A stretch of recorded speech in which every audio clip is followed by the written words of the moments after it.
It's actually worse when he knows that he's a god as opposed to just thinking he's one.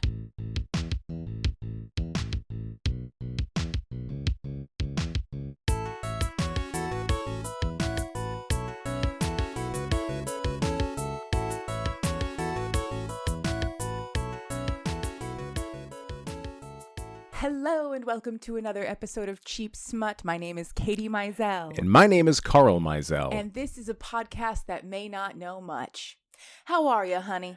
I am fucking solid. Yeah? Man. Yeah. I'm in a pretty good place. Yeah, you look happy. All things considered. You got a glow about you. Yeah. Except this fucking idiot. His dog. This fucking dog. He refuses to be chill right now. No. He won't do it. He just keeps going to find another toy. Every time we take a toy away, he goes and gets another one. This one, I'm gonna call my shot right now and just say that if you're on the Patreon, you're gonna get clips. You're gonna get evidence of what a fucking pain in the ass this dog is. Oh, that'll be a fun little bonus content. As a little deleted scene. Yeah, just some himbo shenanigans. I'm good. I'm really good. I'm in a good place mentally for once. For once in my miserable stinking life. I feel good. Got a big couple of weeks coming up. Yeah. Work travel for me. I'll be doing work travel while you'll be doing personal travel with the kids, which is going to be weird. And then right after that, the week after that, we have Sinful Signings. Yes. And then blessedly, the summer slows down. Thank Christ. Yeah. Another toy taken. I'm having like stress, right? I'm stressed that I know I'm going to be stressed. Yeah, it's the worst kind. Yeah. But I'm also excited because these two things that are coming up are going to be super fun. Yeah. Right? Going to travel with the kids. We're going to a water park with my family and some family friends, and you are going to go and do what is really the biggest conference of your year. So yes. It's a big deal. It is a huge deal. Yes. And then Sinful. Yeah. I mean, what's a bigger deal than Sinful? I can't freaking wait. No, I am already warming up my hugging muscles. Oh, I know, right? To hand out so many hugs. And if you are coming to Sinful Signings, July 19th and 20th, Roanoke, Virginia, we will be there as the official podcast of the event. And we will also be there with the Blush podcast, a fellow Michigan-based podcast.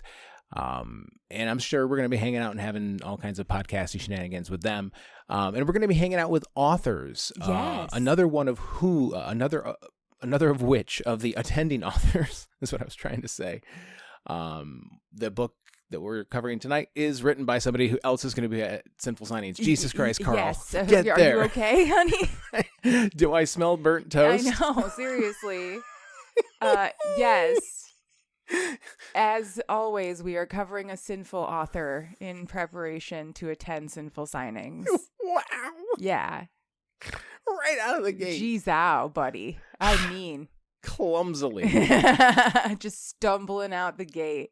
Thank God I'm so like fucking a handsome. Drunken racehorse. Oh, if I weren't this good looking, boy howdy. The world would look less favorably upon me. Let's put it. That's how bad it is. It's probably a little true. It's probably a little true. Recognize your pretty privilege. It's okay. You didn't ask to look like that, but you do have to recognize that it gets you somewhere. Right? Yeah. And with all of that stumbling out of the way, which author? Yes.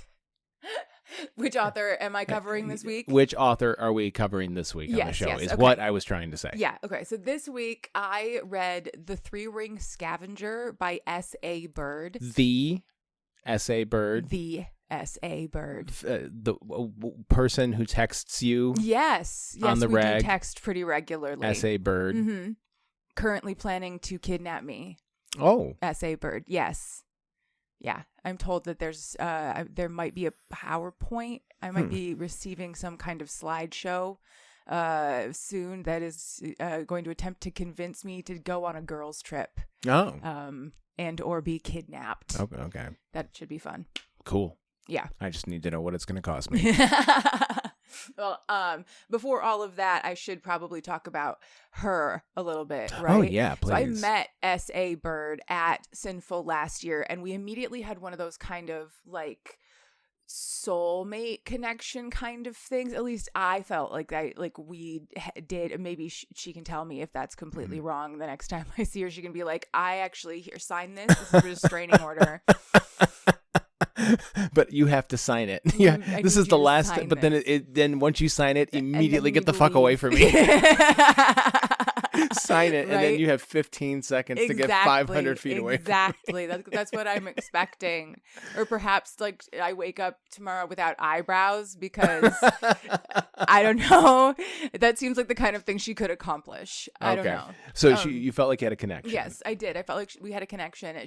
I believe I think I bought one of her books, but I can't remember if I bought it or if she sent it to me as book mail later. Her book Disadvantage. Oh, I believe she sent that later on. Yeah. It's this fantastic D&D inspired romance with a witch who cheats at D&D and like you did a brief description of a long book about description, and I wanted to read that book. It's still on my shelf. This is just who I am as a person. I'll get to it eventually. But when I was planning for this season, I thought about doing that book. I remember that. And then I thought, no, I want to do the book with the cover that's so fucking compelling. I love the cover for the 3-Ring Scavenger, and every time I see it, I get a little more excited. Oh. It's beautiful. Yeah. Right? Very evocative. Yes, it's very evocative, and I was like, I want to know who the fuck that is. So I chose to read this one. Mm-hmm. All right. Well, then let's just get after it.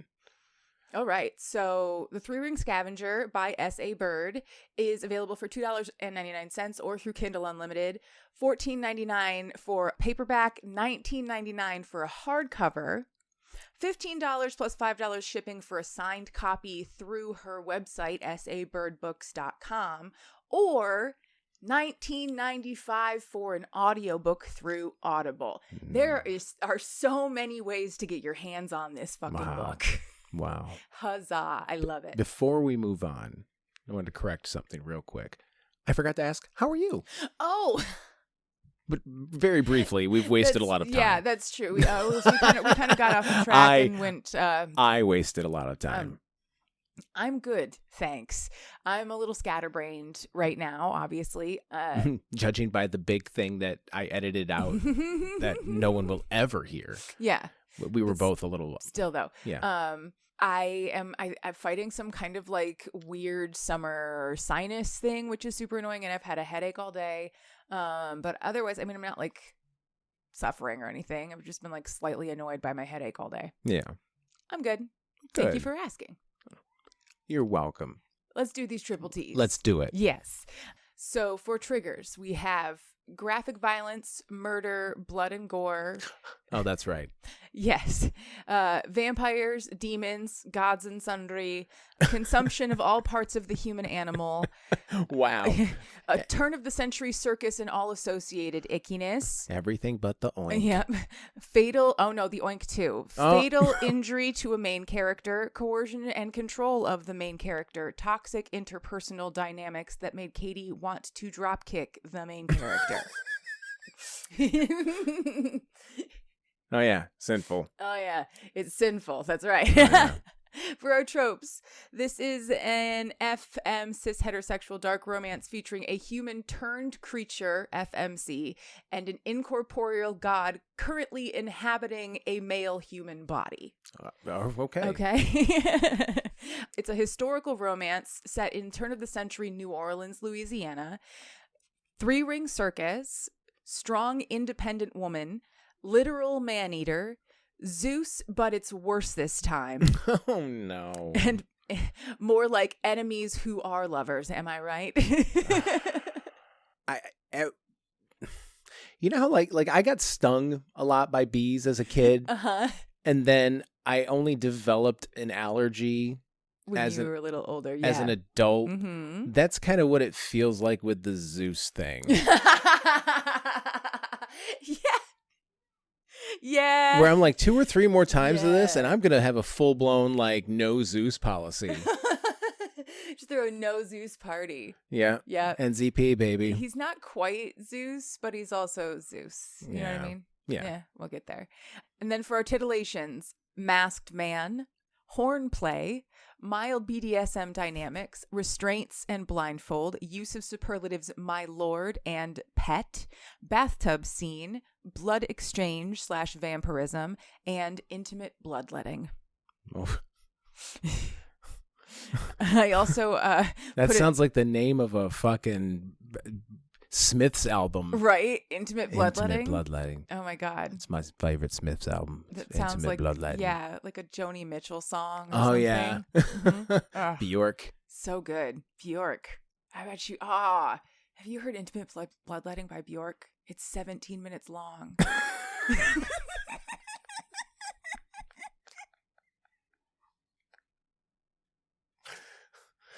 Shit is so intimate. Okay. I'm gonna tell this fucking story to you, and this shit is wild. Buckle up. Oh. Buckle the fuck up. Loved every minute of this. Oh, okay. Go. All right. We begin with a prologue. Wild right out of the gate.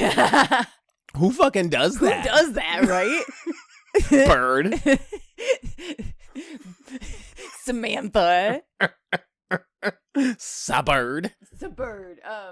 So somewhere in Europe in 1793, a demon and a god approach a vampire in the woods. They have been searching for this vampire for a while. He is a vital piece of some plan that is currently being orchestrated by this god. Long in devising. We're talking hundreds of years. This god has been working on this thing, and this vampire is integral to it. Okay, and when is this happening right now? 1793. Thank you. You're welcome. They need this vampire because he is also a soothsayer. He's a soothsayer who is so powerful that he saw them coming and he calls them out for being late. Said the shit out of that soothe or soothed the shit out of that. Yes, yeah, I don't know.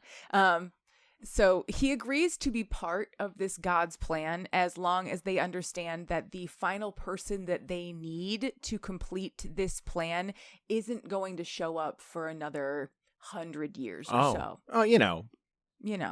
But they're all immortal. A blip. Yeah. He is the youngest of them at several hundred years old already. They can wait around. So I do think about that often. The whole 1 year to a 10-year-old feels longer than 1 year to a 50-year-old, that whole thing. Yeah. What does it have to feel like at that, you're 500 years old? Oh, yeah. What does a year feel like when you're 500? I think about that all the time. Yeah. All the time. My favorite version of it is, I think, what was her name? Me from Doctor Who. Mm-hmm. She was so old that she had lost all of her memory. The brain can only hold so much. She just forgot. She wrote it all down in diaries and stuff, but she couldn't remember her life. That I love. Yeah. The idea of an immortal who can't hold an immortal's memory. Gotcha. Yes. Right. Anyway. Sidebar complete. So they say that's fine. We can wait as long as we need to wait. They have a lot of work to do in the meantime anyway. Would he like to come and join their circus? Would I? That is how they travel around, gathering whatever information and people and bits that they need in order to further this god's grand machinations. They travel with a 3-ring circus. Makes perfect sense. So these 3 guys are 3 central characters to this story. So the vampire's name is Owen. He's handsome, flirty, kind. He's kind of flighty because he's not always, in this time period. He's often seeing into the future. And he's very sweet, and he's almost got like a feminine energy to him. He's a very soft place to land. Mm-hmm. Whenever he's in scenes, you're like, oh, thank God. He never calls anybody by their name, ever. Everybody's got a cute little Nice. nickname. Nickname dispenser. Yes. The demon's name is Balaam, or Balaam, Balaam. He has red skin, horns, which he hides under a top hat most of the time.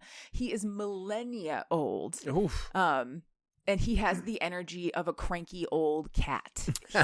He is incredibly loyal to the god, the circus, and the grand plan, whatever that plan is. So they all worship the same god. They don't worship him. No, Okay. they work with him. They work with the god. Yeah. And the circus is their cover. Yes. Okay, got it. The god is Muse. His name is okay. Muse. He is the god of illusion, persuasion, and trickery. In godly circles, they often call him Serendipity All right. or Loki, or many other names that he has been given over the millennia.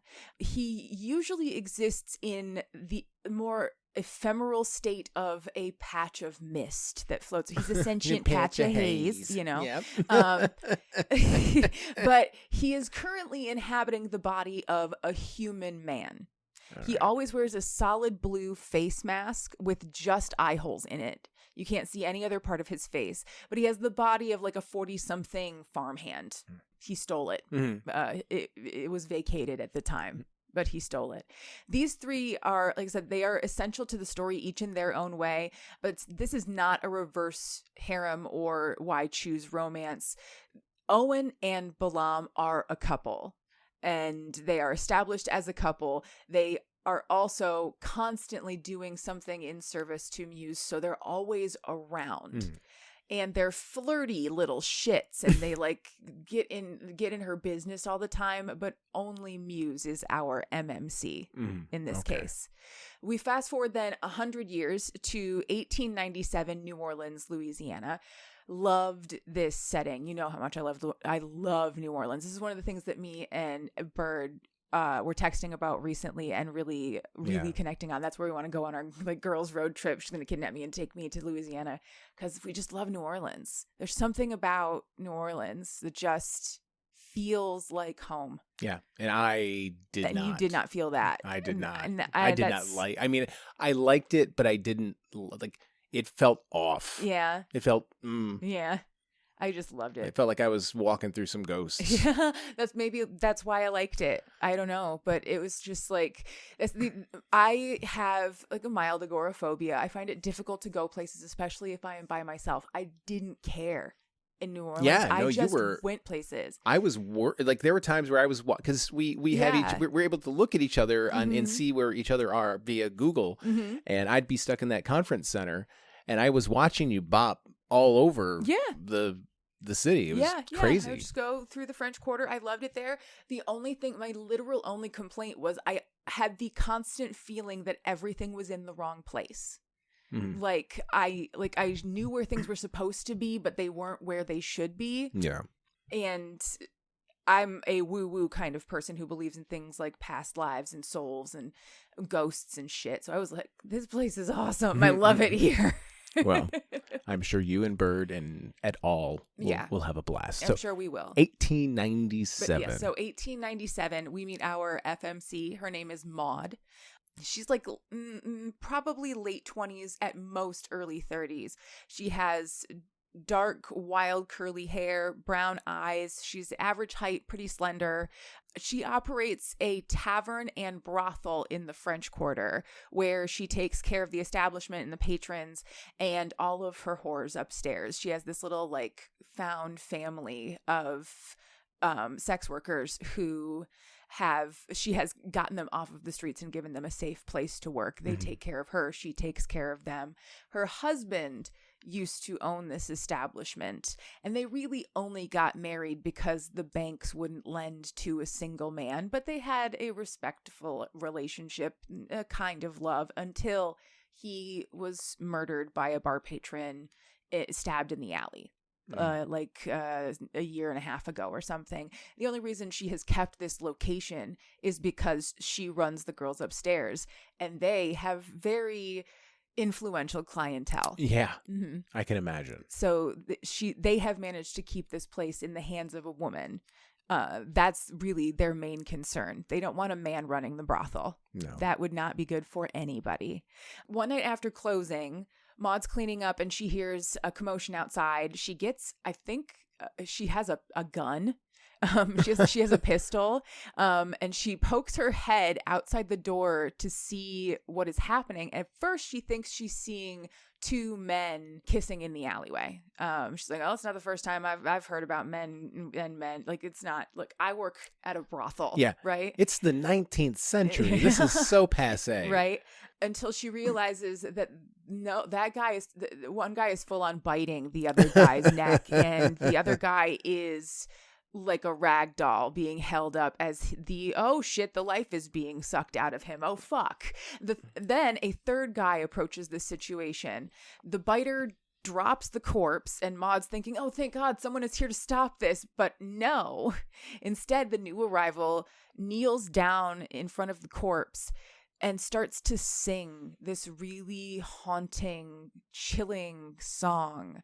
And a mist floats out of the mouth of the corpse and into the mouth of this new arrival who is singing this song.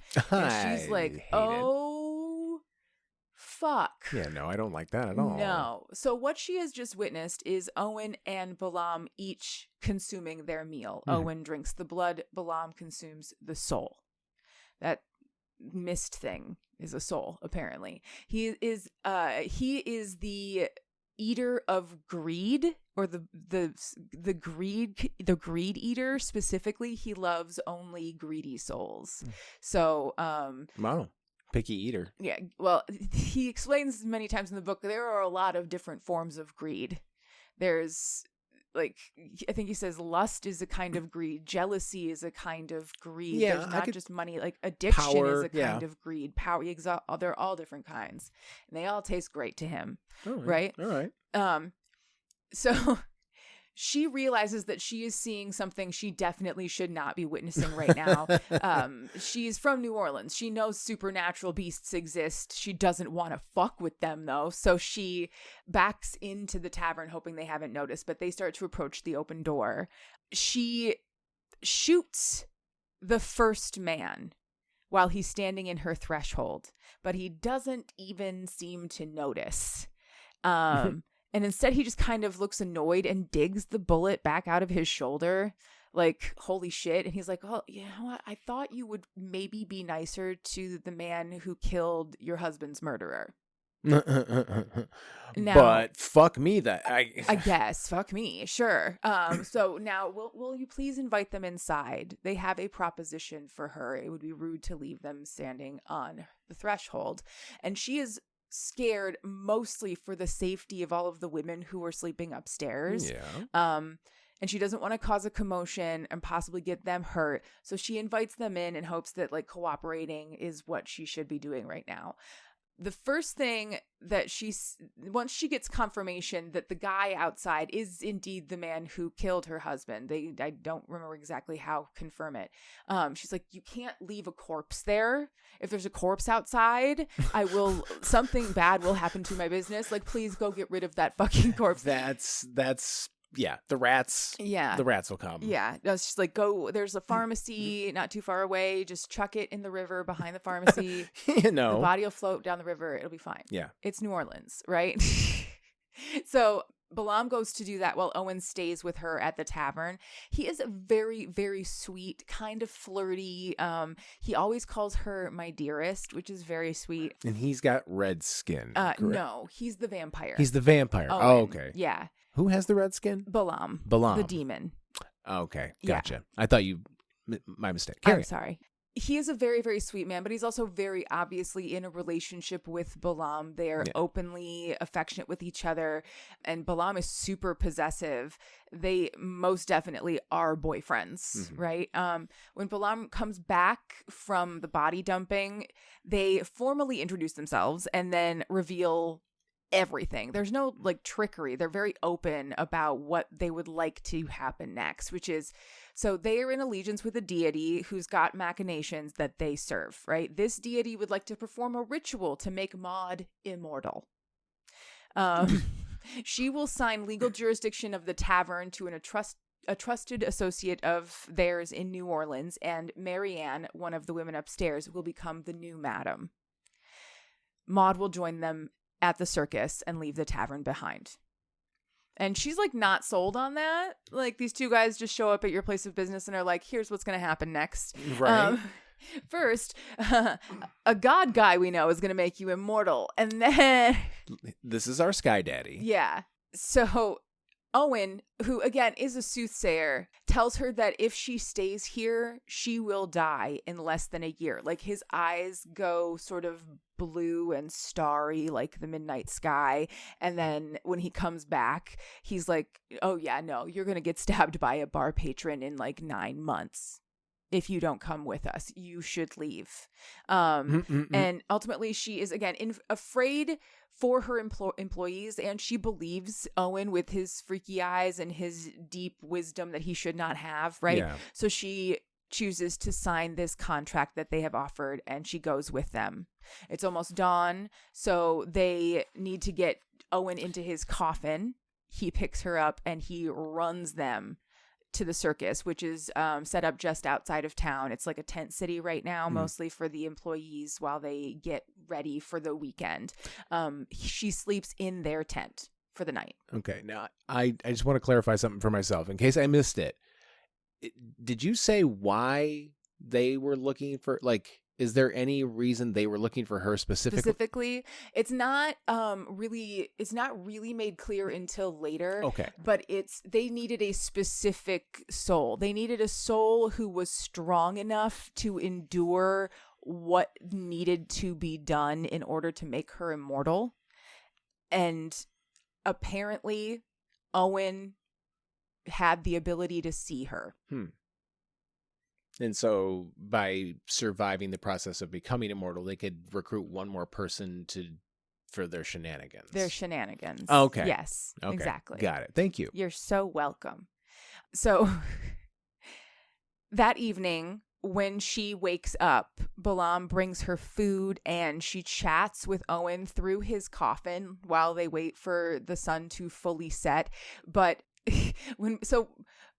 when Balaam comes back into the tent, he has a costume for her to wear, something more classy than the clothes she's got on before she goes to meet her new god/employer/buddy. I don't know.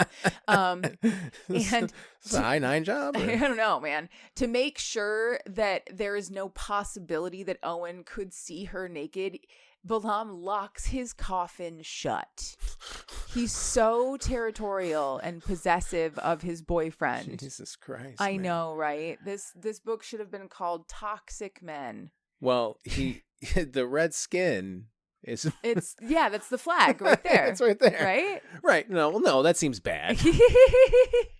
Oh. Wait, no, that seems terrible. You know what I meant? Yeah. No, I didn't mean to. No. Shit. No, never mind. So once she is dressed and Owen's coffin is re-unlocked and he gets out and like compliments her a couple of times, they have a very sweet friendship the whole time. She finds a lot of comfort in Owen because he's always there. He's always supportive, and he calls her my dearest all the time. Okay. Such a sweet guy.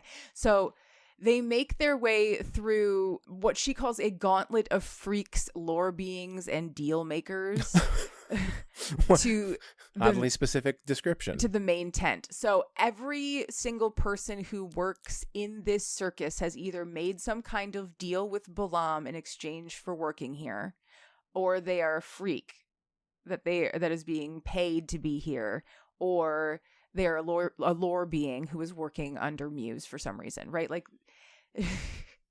it's a kind of a horrible place. Yeah, it doesn't sound great. It's the ickiest version of an early 20th century circus. Yeah. No. So they walk through. It's all kind of horrible. The tents are moth-eaten and drab, and the people who are working there are very clearly unhappy. And what animals she can see are very clearly not well. They go inside the main tent and she meets Muse. So he sits on a throne in the middle of the central ring of the 3-ring circus. He is dressed as a ringmaster. He always wears white gloves and a top hat and his mask at all time. And he is not pleasant he's not a pleasant person on first meeting for her at all. Off-putting. No, he's rude. He obviously doesn't respect her as a human being, let alone as a woman. And he's kind of like grabby. He grips her by the hair and he pulls her like to make her focus on him. No, thank you. When her body responds to that, he then starts insulting her for being horny. Like, he calls her a wanton woman. He basically calls her a slut. Yeah. And she lays into him. She's like, how fucking dare you? My husband has been dead for over a year. I have not been touched by a man. Just because I had a physical response to you doesn't mean I fucking want you. Get over yourself. And then he starts laughing. He's like, oh, I like her. She's strong. Good. Ugh. Yeah. I don't like this man. That was the feeling I had for most of the book. I don't like this man. Yeah. Oh, good. I got your approval. Yeah. Yeah. It's like weird negging. Yeah. Yeah. So she wants to know what the hell she is getting herself into, and he explains everything. So he has this big mysterious plan to make the world as it should be. That's what he says over and over, to make the world as it should be. He implies that what they will be doing is killing the bad people. Okay. Yeah. And I trust them to make that judgment because I don't know. Okay. Anyway, so those plans for some reason require this circus and Owen and Balaam all to be present together. Owen and Balaam need to eat. So as they go around to each new location and they try to take one or two victims who are not missed, right? Owen drinks the blood, Balaam eats the soul. And then they're left with the predicament of what to do with the corpse. And now that humans are expanding further and further, they're running out of places to drop them where wildlife can reliably consume the corpses before they'll be found. Muse now wants to create a new creature, a scavenger of his own design, which can eat a corpse. And that's her. Congratulations. Wait. Okay. Yeah. Okay. Yeah, right? Like, she agreed to this, I guess. I don't know.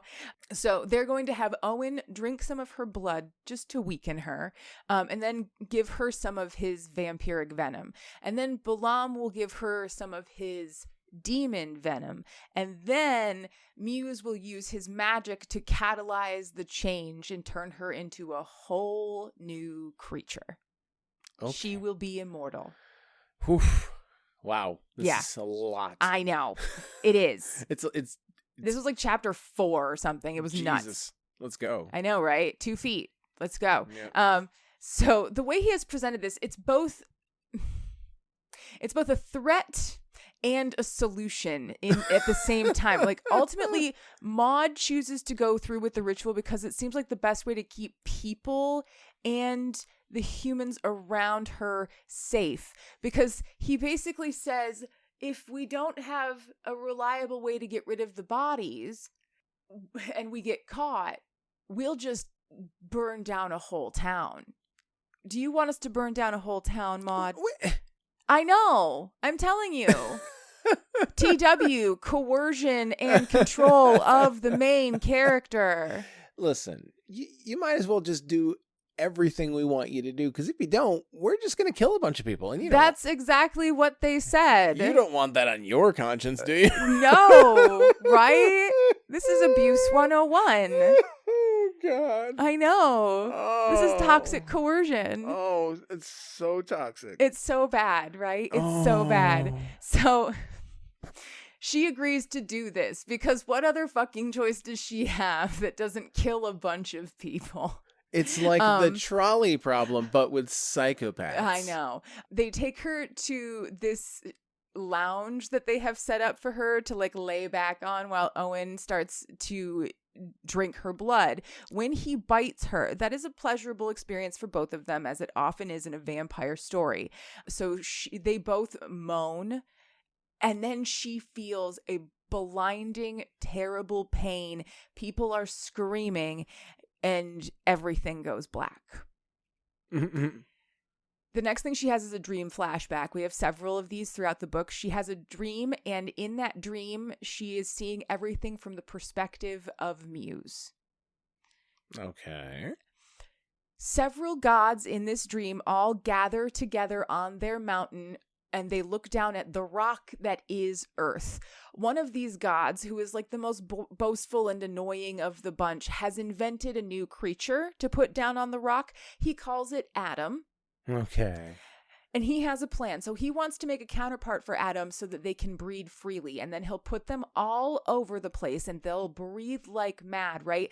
And then he's going to have Muse weave this new idea through all of his little humans. It's called religion, right? You're going to weave it through. You're going to make it central to their being. And then they'll fight over it. And we'll get to watch them go to war. Won't that be so much fun? Oh, it'll be such a great time. Like their whole plan is just to make a bunch of people and then watch them kill each other for fun. Yeah. That's what they want to do. So this god, this is whatever god of creation guy, is Zeus, Ra, Allah, Jehovah, God. He is God. And there are several other gods around him. Dionysus is mentioned specifically. And then, of course, serendipity is mentioned specifically. That dream comes to an end. Maude wakes up and she is disoriented. She's confused. And she realizes that the left half of her vision is completely black. Muse is there and he's waiting for her. He's sort of like rubbing her leg soothingly. And hopefully on the right side. He explains what happened. So when Owen bit her, both she and the vampire moaned. And that made Balaam so jealous that he charged her in a rage and he gored her and he took out her left eye. Oh my fucking God. I know. I know. That is not. I know. That was not the first example of penetration I expected in this book. Holy fuck. The TWs was like a whole paragraph, man. I thought you were prepared. But again, yeah, no one has fucked yet. No, they haven't. No, but someone's been penetrated. Oh, yeah. Yeah. That's true. Anyway, so she got thrown across the tent. By the fucking skull. By the skull, yes. Goddamn bird. So they managed to save her life by, like, cutting Balaam's arm open and dumping his blood directly onto her wounds, which sealed them all shut. Right? Yeah. That effectively worked the same as giving her his venom would have. So with some slight modifications to the spell, they managed to keep her alive. But in order to keep her alive, Muse had to give her a piece of his own soul, like his own essence. Mm-hmm. Otherwise, her soul would have vacated the premises. Like, his is basically gluing hers in place right now. Yeah. She can sort of feel that when she thinks about it for a second. There's like a piece of her that's calling to him almost, or trying to get back to him at all times. She feels like she was attracted to him before, mm-hmm. because he was this powerful entity and she's got some kinks in her rope, you know. Mm-hmm. But now their souls are literally connected, yeah. Right? And it is giving her piece of himself, he is now feeling things that he has never felt before, like ever. He was a god before this, and he never made himself vulnerable to anyone. And now he's having like desires. They're deeply horny for each other, but there is also a constant power and moral struggle happening between them. That's basically for the rest of the book. They're like deeply horny for each other, but they also hate each other. It's, oh man, it's so good. It's so toxic, you know? Yes. Oh, I love it. So every few minutes throughout the next few scenes, they touch briefly or they make eye contact every once in a while, and the engines start revving, and Muse has to say, now is not the time for that. That becomes a mantra that he ends up saying throughout the book. Now is not the time for that. I can't have sex right now. Now is not the time for that. And Maude is like, when is the fucking time, damn it. Do your fucking space eyes. More times than... And tell me when it is. No, that's not. That's Owen. Oh. Owen does the space eyes. Muse Sorry. just makes demands of people. Oh, that's the one. Yeah. So he shows her appearance. Mostly she looks the same as she did before, but her left eye is now completely gone. There's no socket or lid or hole or anything. It's just scarred over flesh and that skin. And then all of the skin leading up to her forehead and across her forehead is red now, like Balaam's skin is red. And she has horns now. So it's not the original intention. This wasn't part of the schematic. It just sort of happened. But he's not mad about it, and neither is she. She thinks she looks kind of badass once she gets used to it. Muse teaches her how to use illusory magic. Now that she possesses a piece of his soul, she can do some of his magic. And she learns how to hide her horns and how to make her eye appear appear back in its original placement through illusion alone. And he basically explains to her that as long as you believe it, it's true. Reality will adjust around it. So the illusion becomes reality once it settles. So every single thing that she imagines, if you touch it, it's real. Is basically like they dress themselves with illusion, whatever they want to look like. They're just like, and those clothes are real for as long as you're focusing on them. But once you stop focusing, you lose those, as we learn later. Can't wait. He gets her dressed into an assistant's costume so that she can be with him throughout the evening, follow him around the circus, get to know the lay of the land. When they walk out to finalize the prep for the evening, and she's looking around like, this sad, drab-ass place is not going to attract anybody.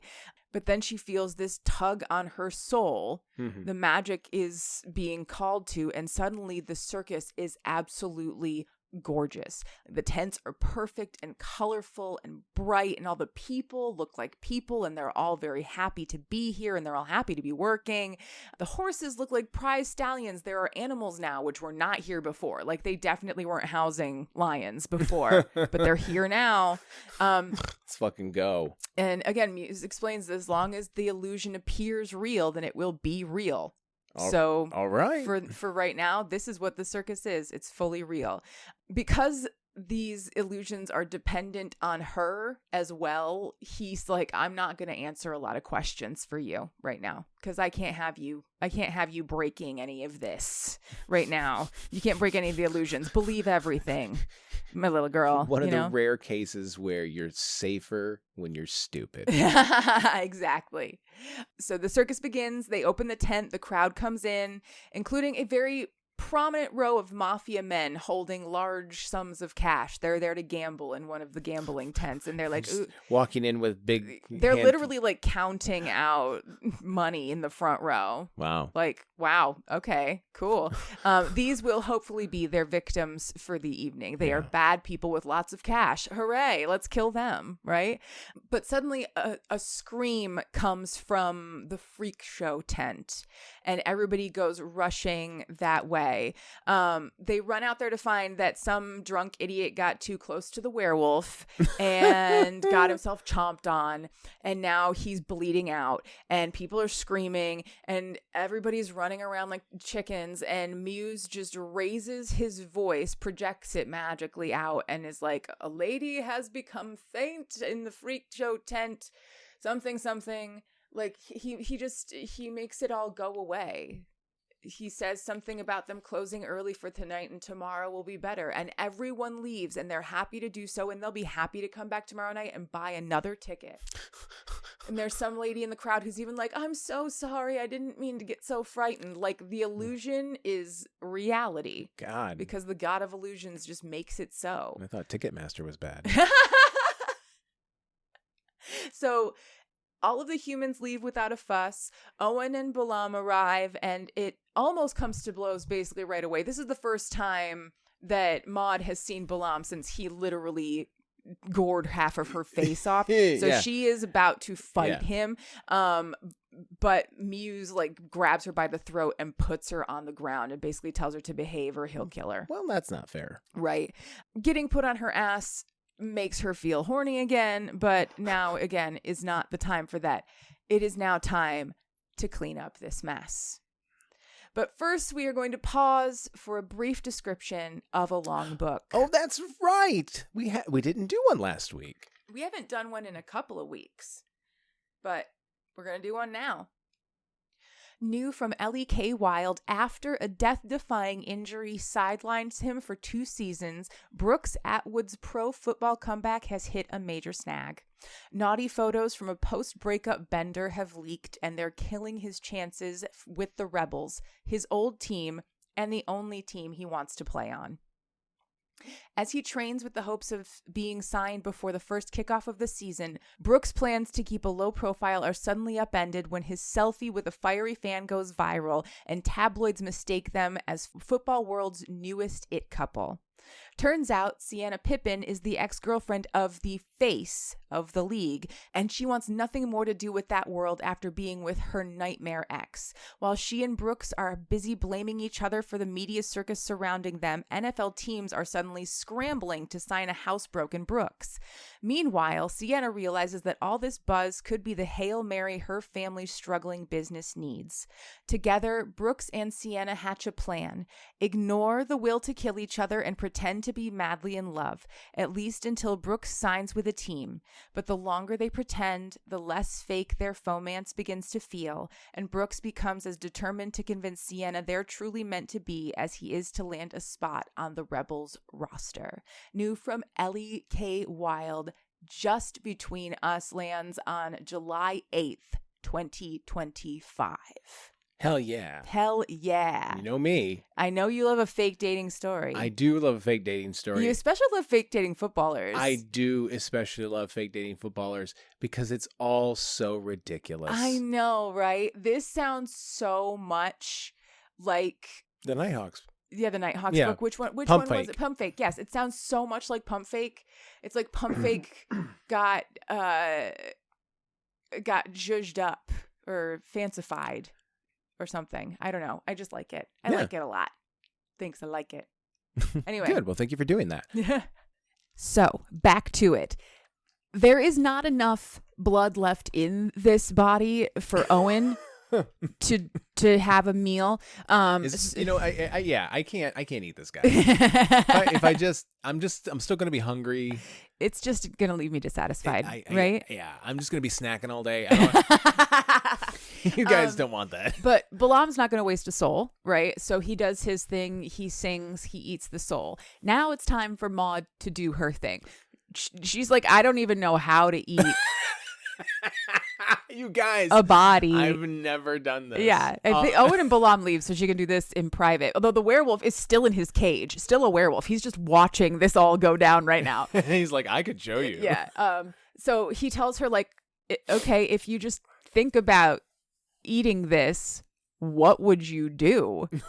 Right? Just think about it for a couple seconds. Just trust your instincts. And then she does. She eats this entire corpse, bones and all. Oh. Just rips it apart and eats it. There is a moment where she compares it to a crawfish. Like she rips the head out and sucks on the head. Birdie, babe, you are so fucked up. Oh my God. Loved every second of it, but oh my God. So she eats this whole corpse, and by the time she's done, there's literally nothing left but just like this puddle of muddy blood. And her covered in viscera. Like she has taken her clothes off. She's just naked and covered in blood. And Muse is still there with her. And he is so impressed with her. Again, forgetting. He just totally forgets. Sinful signings. Blood, gore, viscera, death. Yeah. Yep. So he praises her. He pets her hair. He calls her a good girl. And she is just loving all of this praise, right? He takes her back to their tent. He does this thing where he disappears just the bottom half of his mask. So he's just this part, right? Okay. Just the mouth down is visible, right? And he licks the blood off of her body, Oh. right? He is now suddenly very different than he has been this entire book. He is passionate. He's intense. He's interested. He's into eating blood. He's eating blood. But eventually this does become actually sexy. He eats her out. He fingers her. He takes immediate control of the situation in terms of the power dynamic. He demands to be called my lord, and he always calls her pet. It's very clear that he thinks himself above her, and she is so down. She's so down for all of this. There's a couple times in the book where she's like, when I was with my husband, we had fine. It was fine. You know, it was fine. But this is what I need now. I am not a human anymore, and this is what I need now. So glad you could get that for yourself, baby girl. So he is not a gentleman. He doesn't, I don't think he even really cares if he hurts her.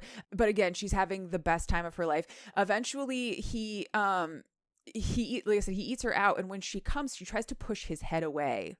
Like, it's too sensitive now. Get away. And he is not happy with that. She is immediately over his knee and he is spanking her ass because she interrupted him.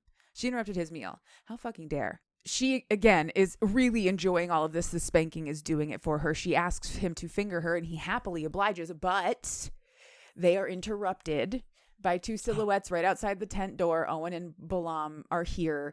At his request, they said, he told them to come and tell him when it was time to close the circus down and get ready for the night, and they just happened to interrupt. Interrupt me even if I'm fucking. No, purposely, on purpose, they did this to be I'm brats. I'm like sure, they did it because they thought it was funny, I'm sure.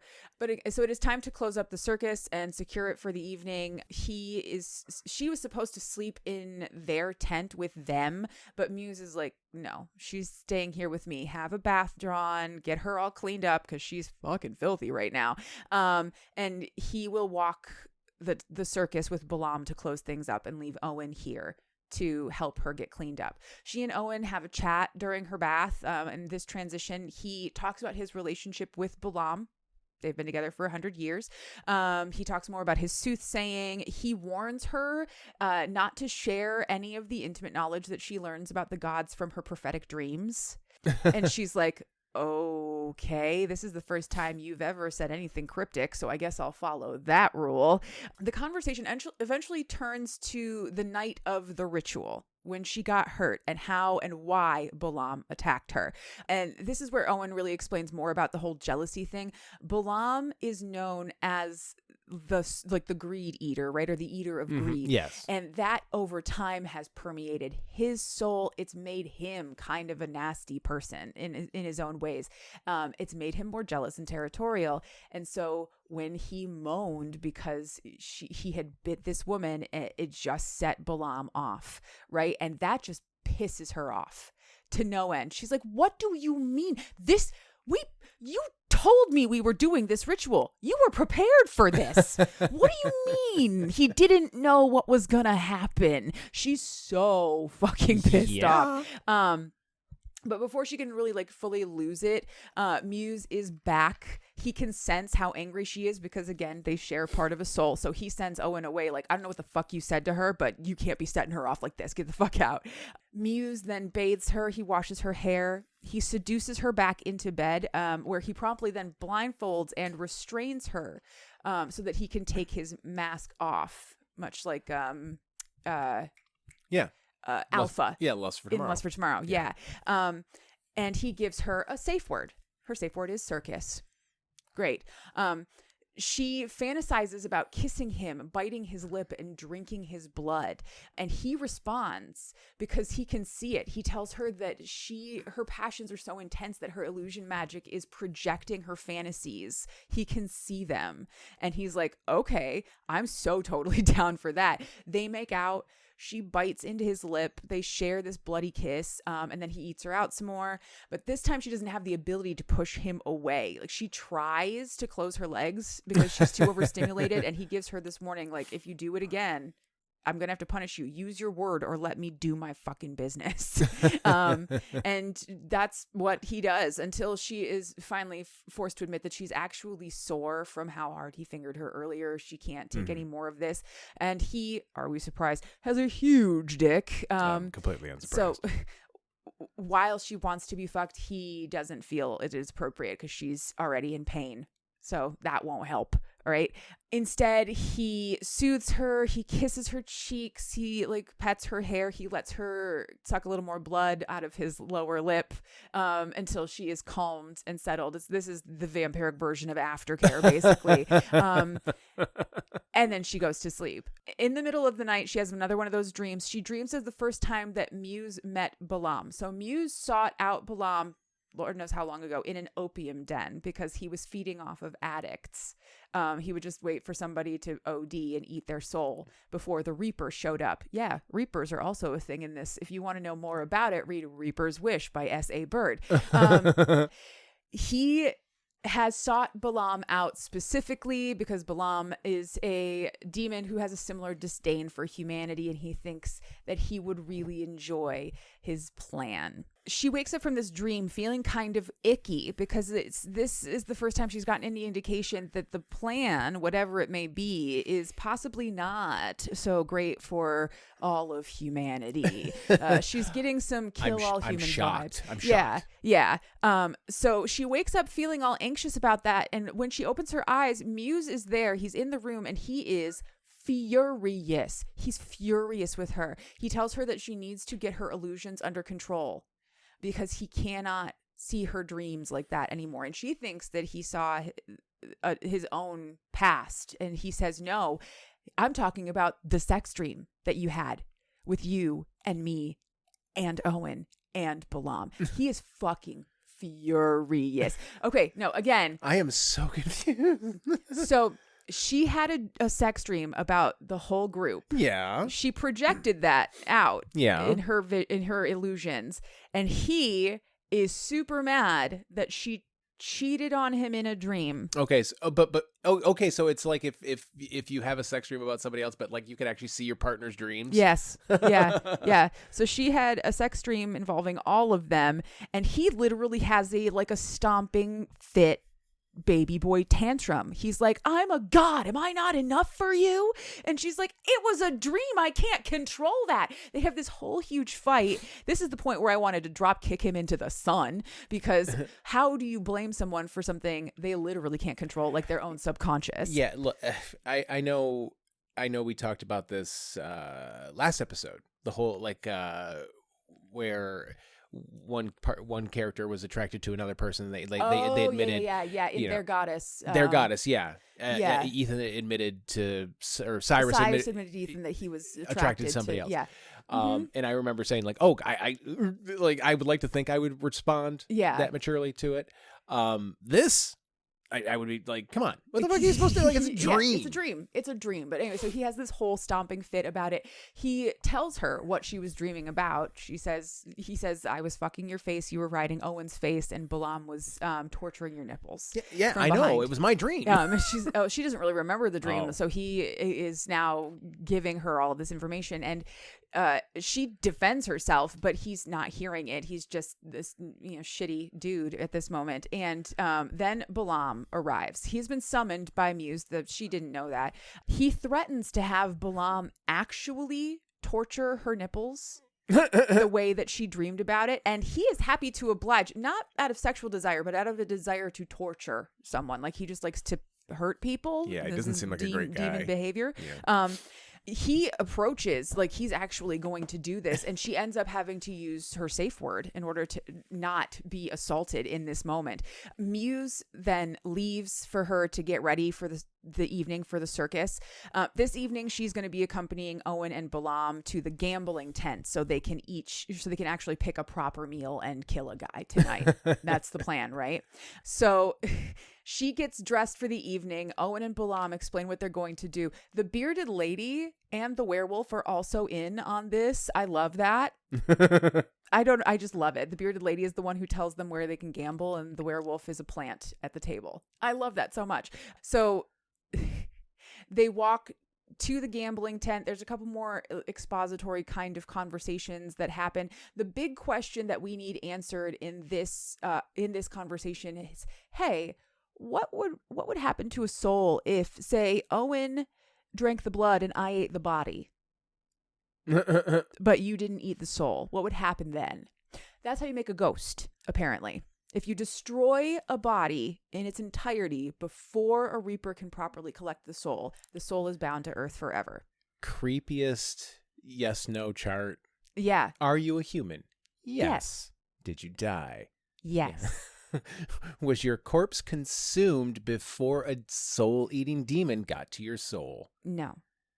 That demon could possibly eat your soul. Yes, exactly. So that was really all we needed to know. That was just a little information probably for later down the line, but I thought it was fascinating. That's how you get a ghost. You obliterate the body before a reaper has a chance to collect the soul. Hey, get back. Do you want ghosts? That's how you get ghosts. That's how you get freaking ghosts, Jerry. Yep. I get the implication here is that there are a lot of different ways you don't have to eat the body, but like if you were to say explode it or something in a battlefield, it would be similarly ghosty. Yeah. Or like it drowned. Like it drowned. Like there's a whole bunch of corpses there's a whole bunch of ghosts in New Orleans, and I think we all know why. Yeah. You know? They've been eaten by alligators. Once they're actually in the gambling tent, here is what happens. So Owen plays the table along with the werewolf, whose name is Peter. Peter the wolf. I love that. And then 3 human like mafia toughs who work for a local crime family that they recognize. Owen and Peter move the game along in such a way that one human is always winning. They're consolidating the pot down to a single man, and whoever that is will be their choice of meal for the evening. And that poor bastard's like, I'm cleaning up. Exactly.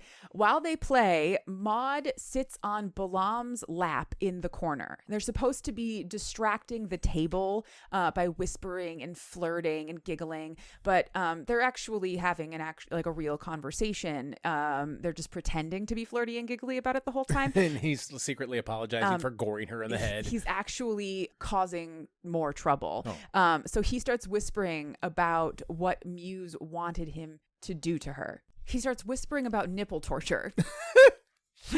Right? Jesus Christ. Hold on. I love peek behind the curtains. We just paused to put our son to bed. You don't know that. No, you don't. But I need to explain the reason I just reacted so, because I've just been sitting here scrolling on my phone for like 15 minutes, and then you come back and the first thing you say is he starts whispering about nipple torture. Yeah, nipple torture. I did that on purpose to get that reaction, and it worked. Yes, it did. Hooray. Let's go. So our little masochist Maude absolutely loves all of this whispering sweet nothings about torturing her nipples into her ears, right? And so just ruin my nips, please. She is a fidgety, needy mess in Balaam's lap by the time Muse comes storming into the gambling tent. They share a soul. He can tell everything that she is feeling right now. Damn it, she's horny for Balaam again. Yeah, and he is pissed. Like he doesn't know exactly what it is that's got her feeling this way, but he knows that he's not in the room and he's going to throw a fucking tantrum about it.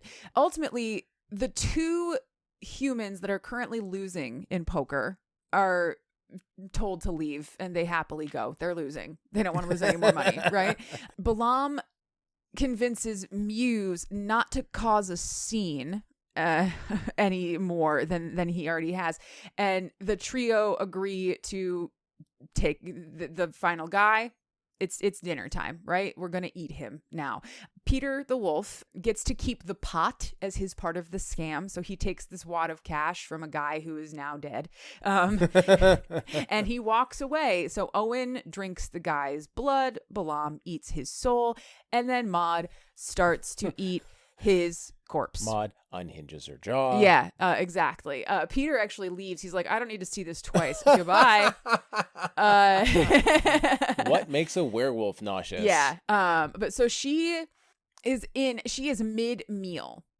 In the middle of eating this guy, when Muse comes through again, he interrupts. He is throwing a jealous man-baby tantrum about her getting horny over Balaam and his dirty whispers. Like, he can't take it anymore. Something stupid. And he takes her back to their tent, where ultimately they fuck about it. What else are they going to do, right? Because that is the most arousing thing, is to watch a man just be a petulant piss baby. I know, right? God. It's actually worse when he knows that he's a god as opposed to just thinking he's one. So another bath has been drawn. They get into the bath together. She lies on him with like her back to his chest, typical bath position. Yep. And then he illusions up some rope to secure her arms and her legs outside of the bathtub, and then her body is like in the water. All right. So she is suspended essentially in the water right above him, and he just goes to town on her. So he edges her for a super, super long time. But she is determined not to break, not to say her word, not to move and try to get herself there and get herself punished. She's going to hold out, and she does. Eventually she's like, look, if I'm not gonna come, can I suck your dick or something at least? And he's like, oh god, yes, absolutely. So they move out of the bathtub. I'm not a monster, right? And he fucks her face. Specific trigger warning for Carl right now, because I know you don't like this. She bites his dick and sucks blood directly out of his dick. Wow. Yeah. Why? Because she's a vampire. And this is a Sinful Signings book. Is she? Yeah, she's a vampire demon hybrid. hybrid. Right. She's kind of a hybrid. She's a little mishmash. Mm-hmm. So she sucks the blood out of whatever. She can consume all parts of the human animal, I think. Anyway, so he loves this. It's great. Again. Once they finish Why? that, I don't know. He's the weird god guy. Once they're finished with that, he then fucks her. It is very rough. It's primal. It's kind of scary, in that Sinful Signings way that people love. They both have a fabulous time, right? As long as they enjoy it. Yeah. When they're finished, he cuddles up with her and they go to sleep. That night, she dreams of his past again, and she watches as he makes a deal with a reaper named Azrael. He needs a body. Muse needs a body. Fresh, soulless. He plans on using that body. He just needs the body. He says that he has a mask that he has stolen from the gods. It will keep his soul, it will keep him inside of the body, and it will essentially make the body immortal. As long as he's wearing this mask, he can inhabit this body. He says once he has the body, he then intends to get a demon and a vampire, so that he can ultimately create a hybrid creature that he wants to call a scavenger. And the Reaper's like, why the fuck would you want to do any of this? And Muse says, so they can eat all the people, because I don't like humans. I think we need to get rid of them all. So I'm going to make a bunch of scavengers. They're going to eat everyone, and then they'll cannibalize each other and destroy all the evidence. That's Muse's plan to make the world as it should be. It's human genocide. Yeah. Holy shit, right? So she then watches as the Reaper's like, okay, well, that guy's the one I'm here to collect right now. So just wait a couple minutes and you can have him. And then the body that she just thoroughly fucked falls down dead, and Muse inhabits it. The Reaper takes the soul away, etc., etc. She now has all of the backstory and all the information that she needs to know. And so when she wakes up, she knows what she has to do at this point.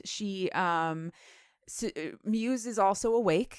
She seduces him, and she convinces him to take his mask off so that she can see his face fully.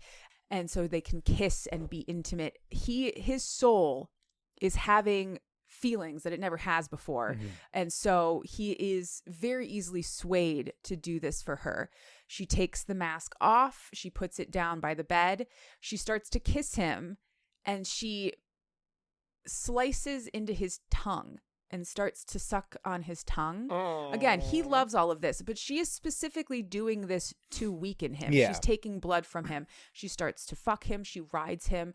And then when he climaxes, this is just petty level shit. I love it. When he climaxes, she goes to kiss him on the neck, but instead bites his throat and rips it out. No. Rips his throat out. The old come and go. Yeah.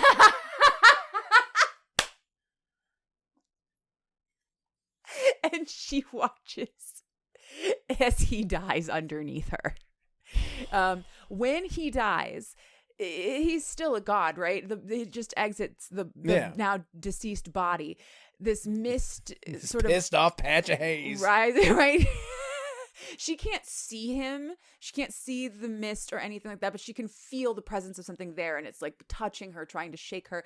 And it starts to pull on the piece of the soul that's inside of her, the piece that's keeping her alive right now. He's trying to collect it back. You give that back. Exactly. And so she grabs the mask and she puts it on her own face. Oh. To try and keep that piece of soul inside of her body. The mask starts to fight her. It's incredibly painful. It sounded a bit like she was being attacked by fire hornets or something inside of the mask. Mm-hmm. But eventually, the piece of her soul that is godly kind of connects with that mask, and the mask agrees to be on her face. And she's fine. Whatever was trying to get her, whatever Muse is now, can't touch her, and she is sealed inside of this body. I assume now she will have to wear the mask at all times. But because she is fully aware of her own illusory magic, she doesn't have to keep it a mask. So instead, she transforms it into a crown that she will wear from now on. She hears Balaam roar from the other side of the circus. And she's like, well, time to fight this guy then. She's pretty sure she can take him. She thinks she can take him. Whatever she has been turned into now, she hasn't had a chance to test her strength. Yeah. But she saw Balaam flinch a couple of times when they almost came to blows. She thinks she can take him. So she illusions herself into a badass outfit, sits herself down on her lounge with her crown, crosses her legs, and waits. She is just going to be prepared for when Balaam arrives. But Owen is the one who strides through the tent, and he is covered in blood, and he is smiling, and he is so proud, and he says, "You did it, my dearest, you did it. I always knew that you would, but you had to be the one to make these choices. I couldn't tell you what to do." And then he holds up Balaam's severed head. He ripped Balaam's head off because Balaam was going to fight for Muse, and that's not what he was here for. Owen was playing a longer game than any one of these other motherfuckers. That's what it sounds like. He always knew that this was what was going to happen. It just needed to happen the way it did. It was that like 1 in 8 million Doctor Strange situation, right? He then offers her the head and says, "You should eat something." Like, he already drank Balaam's blood. He's full of demon blood, so he's good for a meal for a long time now. I brought leftovers. But you should eat this, gain your strength. She does. Chomp, chomp, chomp. Eats Balaam's head. Thinks the horns taste best. And then they kiss. And they exchange blood. It's like a true vampiric blood kiss. And she's like, "I thought you liked men." And he's like, "I've always liked both men and women. It's just back in my day, it was easier to just be gay. You know, you either be straight and you get married and you hate it, or you're gay and everyone hates you. And I just chose that one instead. But I've always liked women and men, and I love you." And now we are going to continue on with the plan that Muse originally sold to you and me. We're going to go kill and eat bad people. Would you like to do that with me, Maude? Absolutely, she would. The end. And then we have a short epilogue. We get a brief scene of Muse. At the very end of everything, he is back up on the mountain where all the other gods live, and he is furious because his whole plan was for naught and all of this time was wasted.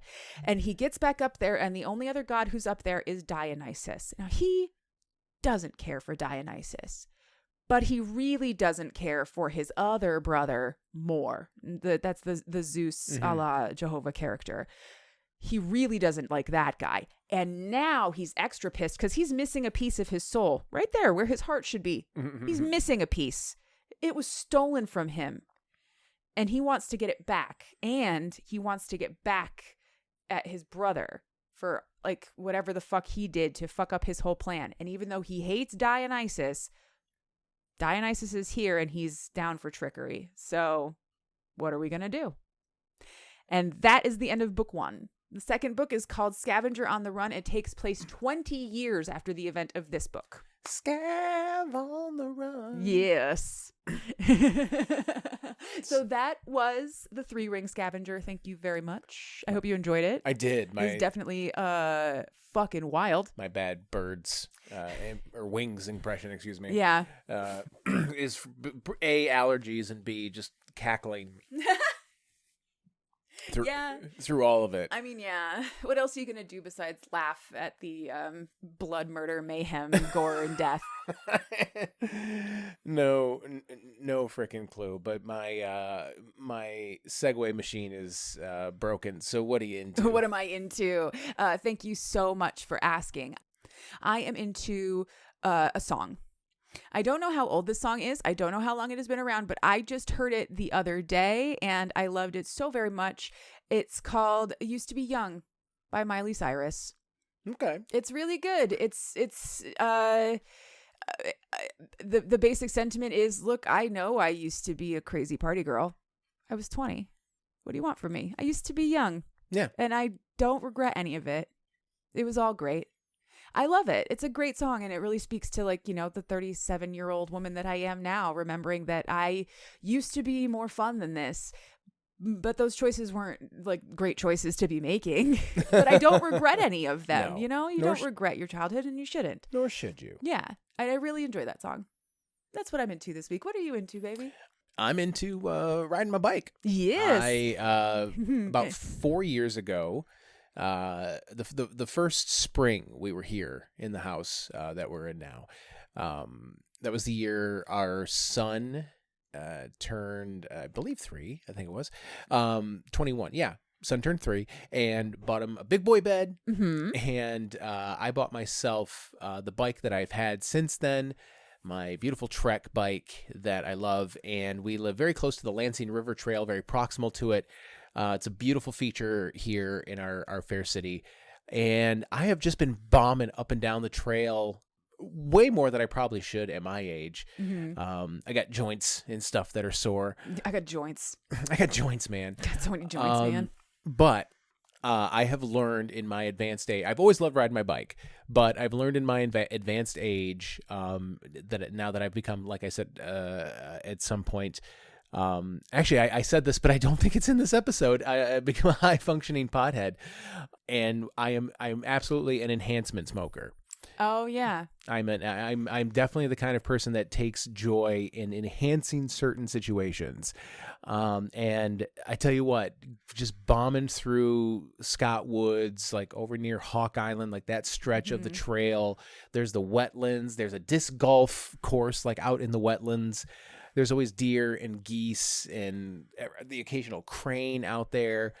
And man, I just bombed. I like 15 miles, just gone. Yeah. And I was and then I get to go through Old Town and see all the, you know, the businesses and everything. So I get a little bit of everything. And I just love it. It's so zen. I get my headphones on and just ride and relax and come home. And I'm so pumped to see everybody and get back at it. So I'm really into riding my bike right now. Yeah. I wish it's the Freddie one. Mercury sang a whole song about it. You know? And it's the one I love riding my bike so much that it's the one thing. I would never want to leave Michigan. I love the seasons and everything, but I would love to live somewhere where I could ride that thing comfortably year round. Yeah, that would be nice. But we do get decent bike time in Oh, Michigan. Yeah. It's pretty good. Yeah. You know? What are you into? You already asked me. I already told you the answer. Oh yeah, that's right. You had the song. Yeah. High functioning pothead. I am so tired. I well, know. yeah. And plus, I'm tired. Yeah, it's late and you're sleepy. So why don't we wrap this up here? Yeah. Do you have a book picked out for the next episode? I do. The next book I want to read is Only Her by N. Slater. Only Her by N. Slater. I am not familiar with the work of N. Slater. I am not either, but I found I search every single author from every con that we go to find content, and N. Slater writes sapphic work. Oh yeah, and you know how much I love lesbians. I do. So next week we will be reading Only Her, the first novella in the Mated Queens series by N. Slater. That'll be in 2 weeks. Sorry, 2 weeks. But in the meantime, you can find us on social media. All of our links are in our link tree, which is down in the show notes down there. If you'd like to communicate with us via email, please do so. cheapsmutpod@gmail.com. gmail.com. As always, there is a link to this book in the show notes and also on the link tree once the show hits the main feed. It's never an affiliate link. We do not get any money for it. We're just trying to help the authors out. If you would like to support us financially, you can do so on Patreon for as little as $1 a month, like these fine folks have. Jimmy Bones, Jenny Allen, Catherine Zofrea, Tara Tappan, Katie Shepard, Lindsay Rain, Eden Knox, Zach, Zoe Barrett, Emily Purley, Aaron Manak, Miss Chris, Raven, Natasha Bear, Desiree Rodriguez, Local Mind Flayer Seattle number 42, Vincent Sultanfuss, Kitsune Inc., Cassie, Cassandra, Brian S., April D. Berry, Dana Goddard, Stephanie Hawkins, Gemma, Lady Squishy Buns, Tia Esk, Rob Gatika, Angela McNichols, Katie Hurd, Gwendolyn Harper, Seneca O, and Rebecca K. The music that you hear in this and every episode is called Storytime by Mated Fates. Listener, remember, if there is a book in you, write it. And if there's fucking in it, I'll read it. And then she'll come on this show and explain it to me for your entertainment. Now I have to go put this sleepy man to bed. Good night.